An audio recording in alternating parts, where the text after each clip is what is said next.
प्यारे बच्चों, JEE mains की प्रिपरेशन करने वाले अधिकांश बच्चों का सपना इंडिया के टॉप एनआईटीज के टॉप ब्रांचेस में एडमिशन लेने का होता है। तो क्या आपका भी सपना इंडिया के टॉप एनआईटीज में टॉप ब्रांचेस में एडमिशन लेने का है? तो प्यारे बच्चों, आपका जेईई मेंस 2025 में कम से कम 99 परसेंटाइल होना ही चाहिए, तभी आपको इंडिया के टॉप एनआईटीज में बच्चों टॉप ब्रांचेस में एडमिशन मिल पाएगा। तो अगर बच्चों आप अप्रैल अटेम्प्ट दे रहे हैं तो कम से कम आपको कितने क्वेश्चन जो है सॉल्व करने पड़ेंगे ताकि आपका जो है 99 परसेंटाइल के आसपास आ जाए। तो हम यहाँ पे फिजिक्स, केमिस्ट्री और मैथमेटिक्स तीनों पर बात करेंगे कि आपको कम से कम कितना क्वेश्चन जो है सॉल्व करना पड़ेगा।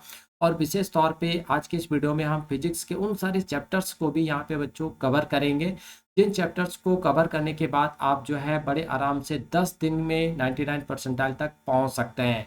तो बच्चों, अगर आप अप्रैल अटेम्प्ट का एग्ज़ाम दे रहे हैं, ठीक है, तो अगर आपको यहाँ पे 99 परसेंटाइल अगर लाना है तो आपको कम से कम कितना क्वेश्चन बच्चों यहाँ पे सॉल्व करना पड़ेगा। तो अगर हम लोग मैथमेटिक्स की बात करें बच्चों, तो मैथ में कम से कम आपको बच्चों यहाँ पे 10 क्वेश्चन जो है सॉल्व करना पड़ेगा। अगर आप यहाँ पे 10 क्वेश्चन सॉल्व करते हैं बच्चों तो आपका जो 40 प्लस मार्क्स यहाँ पे आ जाएगा, ठीक है। अगर हम लोग यहाँ पे केमिस्ट्री की बात करें तो केमिस्ट्री में बच्चों कम से कम आपको जो है 20 क्वेश्चन यहाँ पे सॉल्व करना पड़ेगा, क्योंकि केमिस्ट्री के जो क्वेश्चंस होते हैं बच्चों वो बहुत इजी होते हैं। अगर आप एनसीईआरटी बुक्स को अच्छे से कवर कर लेते हैं, उसके एक्सरसाइज इंटेक्स के क्वेश्चंस को बच्चों अगर आप अच्छे से कवर कर लेते हैं तो आपका यहाँ पे 20 क्वेश्चन जो है आराम से आज बन जाएगा, ठीक है। तो अगर आपका 20 क्वेश्चन बन जाता है तो डेफिनेटली आपका 80 प्लस यहाँ पे मार्क्स जो है आपका चला जाएगा। लेकिन यहाँ पे मेनली हम लोग बात करेंगे फिजिक्स पे, ठीक है। तो फिजिक्स पे कम से कम बच्चों यहाँ पे आपको 15 क्वेश्चन जो सॉल्व करना ही पड़ेगा। अगर आप 15 क्वेश्चन सॉल्व करते हैं तो लगभग आप 99 परसेंटाइल के आसपास जो चले जाएंगे। अगर आप 20 क्वेश्चन सॉल्व कर देते हो तो 80 प्लस पर चले जाएंगे, और 80 प्लस अगर आप चले जाते हैं बच्चों तो ये आपके लिए बहुत अच्छी खबर है ना। तो आखिर फिजिक्स के वो कौन कौन से चैप्टर्स को हमें कवर करना पड़ेगा, है ना, ताकि हम जो है आराम से 99 परसेंटाइल के आसपास पहुंच जाए। तो अब तो बच्चों हमारे पास ओनली 10 डेज ही बचे हैं, और 10 दिन में हम फिजिक्स के कौन कौन से चैप्टर्स को कवर करें, कौन कौन से टॉपिक्स को कवर करें, ताकि हमारा अच्छा परसेंटाइल जो बन जाए और हमें इंडिया के टॉप एनआईटीज में जगह मिल जाए, ठीक है। तो चलिए इस पर वीडियो पर हम मेनली बात करने वाले बच्चों फिजिक्स पे। अगर आपको मैथ से रिलेटेड टॉपिक चाहिए तो ऑलरेडी हमने वो वीडियो अपलोड कर रखा है, आप वो वीडियोस को जाके देख सकते हैं, या अदरवाइज हम उसका लिंक जो है इस वीडियो के डिस्क्रिप्शन बॉक्स में डाल देंगे, ठीक है। तो देखिए यहाँ पे कुछ चैप्टर है बच्चों, जो जनवरी अटेम्प्ट जो आपका हुआ था जनवरी सेशन का, उसमें भी इन सारे चैप्टर से बहुत सारे क्वेश्चंस पूछे गए थे। तो जो आपका मैथ ट्रेंड जो जनवरी में होता है वही ट्रेंड बच्चों आपको अप्रैल सेशन में भी देखने को मिलता है, ठीक है। तो यहाँ पे हमने ऑलरेडी आपके लिए 10 चैप्टर जो बच्चों निकाल के रखा हुआ है, कि अगर आप इन 10 चैप्टर्स को कवर कर लेते हैं तो लगभग आपका 20 क्वेश्चंस के आसपास जो क्वेश्चन बन जाएगा।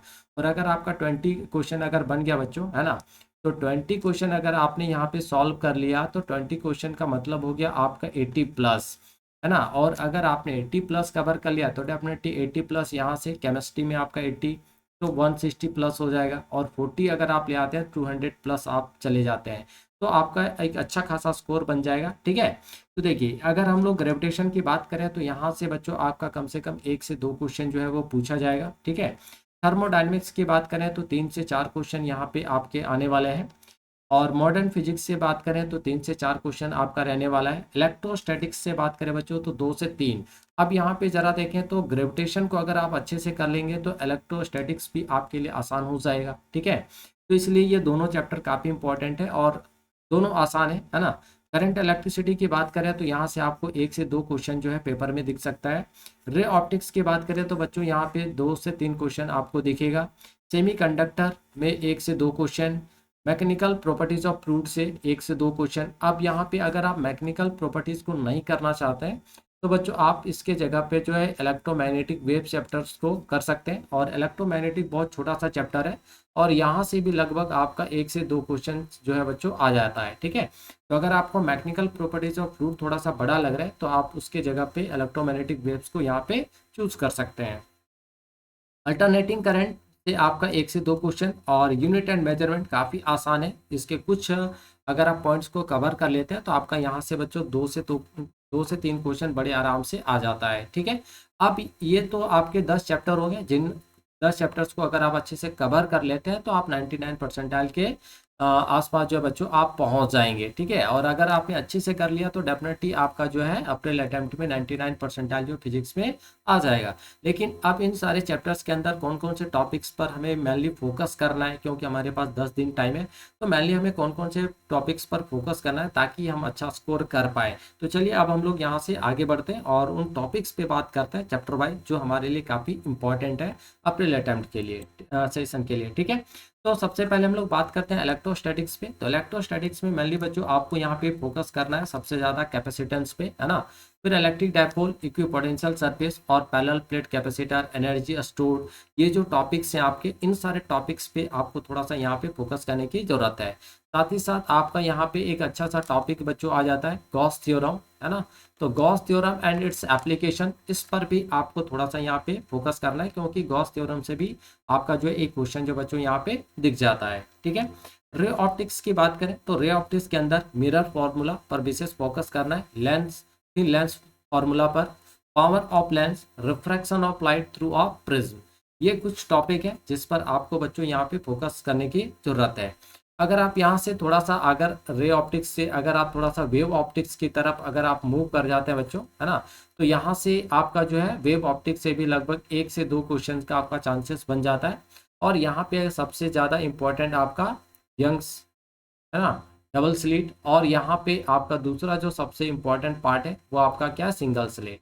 तो यंग्स, डबल स्लिट और सिंगल स्लिट अगर आप वेव ऑप्टिक्स के अंदर कर लेते हैं तो यहाँ से भी आपका 1 से 2 क्वेश्चन जो कवर हो जाएगा, ठीक है। मॉडर्न फिजिक्स की अगर बात करें तो हाइड्रोजन स्पेक्ट्रम पर विशेष फोकस करना है, photo electricity, photo electric effect से भी बहुत सारे क्वेश्चंस होते हैं, और डी ब्रोगली हाइपोथेसिस से भी बच्चों क्वेश्चंस आपके यहाँ पे देखने को मिल सकता है। और ये जो भी हम यहाँ पे बात करें वो प्रीवियस ईयर के ट्रेंड के हिसाब से बात करें, साथ ही साथ आपका जो जनवरी सेशन में एग्जाम हुआ था उसके बेसिस पे बच्चों हम यहाँ पे बात कर रहे हैं, ठीक है। तो ये कुछ इंपॉर्टेंट सेक्शन है आपके चैप्टर वाइज, तो उन पर थोड़ा सा आपको फोकस करने की जरूरत है। चलिए आगे बात करते हैं थर्मोडायनेमिक्स। ये थर्मोडायनेमिक्स जो चैप्टर है बच्चों वो केमिस्ट्री और फिजिक्स दोनों के लिए काफ़ी इंपॉर्टेंट है, और यहाँ से आपको 3 से 4 क्वेश्चन जो दिख सकता है। उसमें मोस्ट इंपॉर्टेंट पार्ट है आपका स्पेसिफिक हीट थर्मोडायनेमिक प्रोसेस, जो आपका आइसोबैरिक है ना, एडियाबैटिक, ये सारे जो प्रोसेस है, आइसोकोरिक, वो सारी चीज़ों को देखना है। Kinetic interpretation of temperature KTG आपका जो है, तो केटीजी में भी बहुत छोटा सा पार्ट है, अगर आप उस केटीजी को अच्छे से कर लेंगे तो वहाँ से भी आपका क्वेश्चन जो आराम से पकड़ में आ जाएगा। नेक्स्ट है मैकेनिकल प्रॉपर्टीज ऑफ फ्लूइड, तो इसके अंदर सबसे इंपॉर्टेंट पार्ट जो बच्चों आपका बर्नौलीज प्रिंसिपल है ना। उसके बाद एप्लीकेशन ऑफ सरफेस टेंशन, तो बर्नौली और सरफेस टेंशन, ये 2 टॉपिक को आप अच्छे से कवर कर लीजिए। करंट इलेक्ट्रिसिटी के अंदर जो क्वेश्चन आपको देखने को मिलता है वो कॉम्बिनेशन ऑफ रेजिस्टर से, और दूसरा जो इंपॉर्टेंट पार्ट है आपका व्हीटस्टोन ब्रिज, ठीक है। यूनिट्स एंड डायमेंशन, आपको यूनिट एंड डायमेंशन में बच्चों ये 3 टॉपिक्स के को छोड़कर और ज़्यादा किसी टॉपिक्स पर फोकस करने की जरूरत नहीं है। उसमें से एक आपका है डायमेंशन, यहाँ पे आपका एरर, जिसमें आपका सबसे ज़्यादा रिलेटिव एरर और परसेंटेज एरर से, है ना। और फिर नेक्स्ट आपका आ जाता है यूनिट्स। तो ये 3 टॉपिक अगर आप यहाँ पे कवर कर लेते हैं तो यूनिट एंड डायमेंशन से भी 2 से 3 क्वेश्चन आपका पक्का हो जाएगा, और बहुत आसान सा ये चैप्टर है, ठीक है। चलिए अब हम लोग बात करते हैं सेमीकंडक्टर में। तो सेमीकंडक्टर में बच्चों आपका यहाँ पे सेमीकंडक्टर डायोड, है ना, लॉजिक गेट काफ़ी इंपॉर्टेंट है। साथ ही साथ आप थोड़ा बहुत यहाँ पे जेनर डायोड को भी देख लीजिए। उसके अलावा हमने कुछ और चैप्टर से रिलेटेड छोटे छोटे जो काफ़ी इंपॉर्टेंट है वो सारे टॉपिक्स हमने यहाँ पे ले लिया है, तो आप भी वो सारे टॉपिक्स को भी आप थोड़ा सा यहाँ देख लीजिए, है ना। रोटेशनल मोशन के अंदर टॉर्क काफ़ी इंपॉर्टेंट है, और टॉर्क के साथ साथ बच्चों मोमेंट ऑफ इनर्शिया वाला जो टॉपिक है ये भी काफ़ी इंपॉर्टेंट है, और यहाँ से भी आपका रोटेशनल मोशन से क्वेश्चन जो उठकर आता है। मैग्नेटिक इफेक्ट ऑफ करंट की बात करें तो आपका सबसे इंपॉर्टेंट बायो सावर्ट्स लॉ और एम्पियर सर्क्यूटल्स लॉ, साथ ही साथ magnetic force and motion of charge particle in magnetic field radius वाला जो आपका फॉर्मूला आ जाता है ना, वो सब सारे फॉर्मूले काफ़ी इंपॉर्टेंट है यहाँ पे, तो उन सारे फॉर्मूलाज पर आपको थोड़ा सा फोकस करने की जरूरत है, ठीक है। चलिए तो ये सारे कुछ इंपॉर्टेंट पॉइंट थे बच्चों, है ना, और इंपॉर्टेंट चैप्टर थे आपके फिजिक्स से रिलेटेड, जिनको अगर आप कवर कर लेते हैं 10 दिन के अंदर तो डेफिनेटली आप जो 99 परसेंटाइल के आसपास जो है चले जाएंगे, कोई दिक्कत आपको नहीं होगा, है ना। बाकी आपने ऑलरेडी पढ़ा हुआ होगा तो आप और थोड़ा सा मेहनत करके और बाकी चैप्टर्स को भी आप कंप्लीट कर सकते हैं। जैसे वर्क पावर एनर्जी हो गया, तो वर्क पावर एनर्जी के अंदर वर्क डन का जो फॉर्मूला है, पोटेंशियल काइनेटिक एनर्जी है, उससे आप चीज़ों को जो बच्चों वहाँ पे कवर कर सकते हैं। ठीक है, तो ये कुछ इंपॉर्टेंट चैप्टर थे जिनको अगर आप कवर कर लेते हैं बच्चों 10 दिन के अंदर, तो आप अच्छा स्कोर कर पाएंगे और डेफिनेटली आपका जो सपना है इंडिया के टॉप एनआईटीज में एडमिशन लेने का, तो वो सपना भी आपका पूरा हो सकता है। ठीक है, तो मिलते हैं बच्चों नेक्स्ट वीडियो में इसी तरह के इन्फॉर्मेटिव वीडियोस के साथ। तब तक के लिए आप